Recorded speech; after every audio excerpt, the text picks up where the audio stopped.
Hi everybody, this is Judy at Judy in the Kitchen. Today I'm going to show you how to sprout some chickpeas. Now this principle applies no matter how many you're doing. I'm going to sprout 1/2 cup, which is enough for me to do at any one time. I think you could go up to a cup at a time in a 1-quart jar, which is what I have here.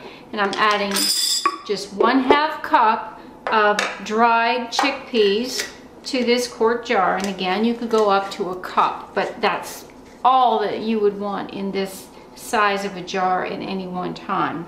And then you want to give them a rinse, and this is easiest done at the sink. I'm just going to do it right here for you though. You want to add some water to the jar, enough to cover them, and just kind of give them a little rinse, and then spill that water out.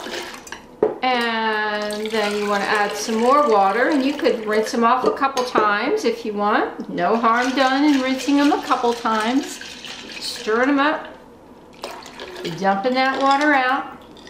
And now I'm going to cover them up and try to put enough water in there to allow them to expand. I've got enough water in here, more than double the height of the chickpeas. We want to have plenty of water in there because they are going to soak in here. And you want to leave these peas like this just to soak on your kitchen counter for 6 to 10 hours.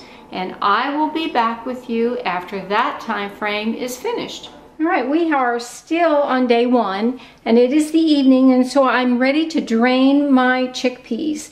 And so all I'm going to do is just let that water out, and I'm going to go ahead and give them a quick rinse, just like that. And then I'm going to prop them up so they're at a 45-degree angle for about 15 minutes or so until all this water drains out. And then I'm going to just lay them flat for the night. And then I'm going to repeat this rinse process in the morning, and I'll check in with you then. It's the morning of day 2 on our chickpea sprouting, and I can see they are barely beginning to start to sprout. So we want to give them some water. Give them a little shake, make sure they're all wet, and we're going to drain them. Prop them up again at a 45-degree angle. And I'm going to do this very same thing this evening.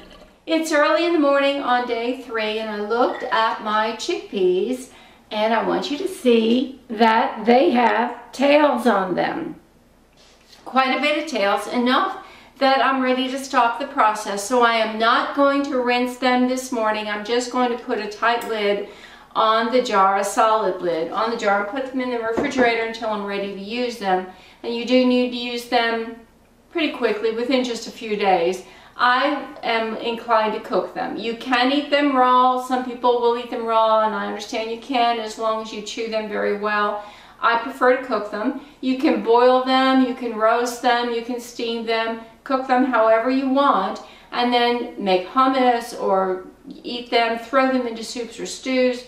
However you want to use them, they're ready to go.